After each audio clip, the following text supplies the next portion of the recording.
maintenance would have found it before the plane left New Jersey. They knew competing airlines and the U.S. Air Force often hired the airline to tackle their toughest assignments. Many an objective observer felt the Tiger pit crew was the best in the business.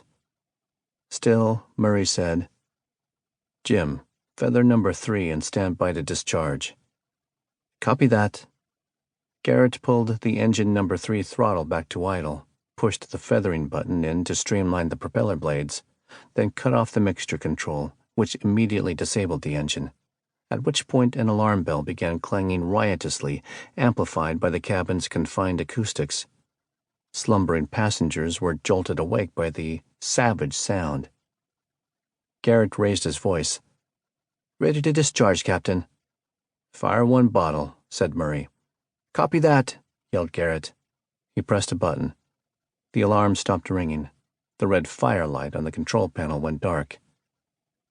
Murray would have liked to give his co-pilot more experience, given the fact that Parker only had 350 hours at the helm of a super constellation versus Murray's 4,300. But there was a time and a place for everything, and this was not the time for on-the-job training. So the pilot said, "My plane," and took control of the aircraft. Meanwhile, Garrett still had one more task to complete. In many ways, it was the most important. Close the engine number 3 firewall so as to cut off the flow of fuel in order to prevent any flames from spreading to engine number 4 or worse. A rap on the door interrupted his train of thought. "It's Betty."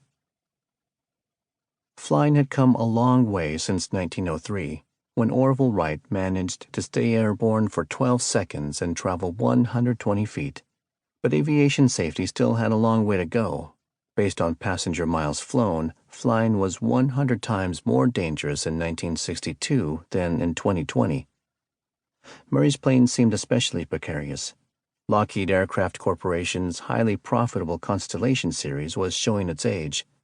Though the L-1049H Super Constellation that Murray was piloting had rolled off a Burbank assembly line on February 20th, 1958, so she was only 4.5 years old, Connie had actually been conceived in 1937.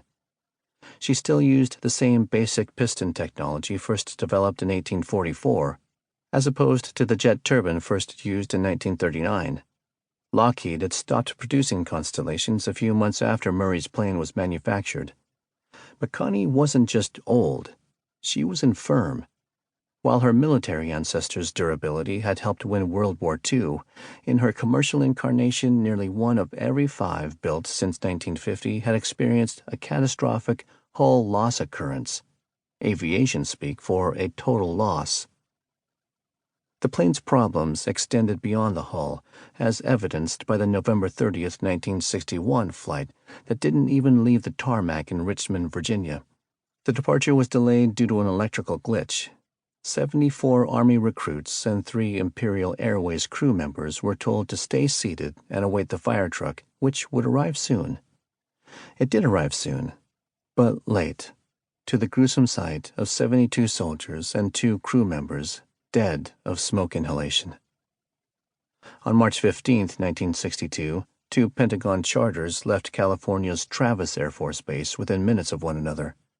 Hours later, one of the Flying Tiger Line Connies caught fire and crashed in Alaska, while the second Tiger flight disappeared without a trace, despite one of the largest sea searches in history, lasting 8 days, canvassing more than 200,000 square miles, and involving all 4 branches of the armed forces. Newspapers wrote of a secret military cargo, while the airline speculated about sabotage, though admitting its conjecture was a wild guess. As the wreckage and fatalities mounted, many wondered why Lockheed hadn't stopped making the plane in 1948 rather than 1958. Not Murray. He liked Connie's range, ruggedness, and versatility.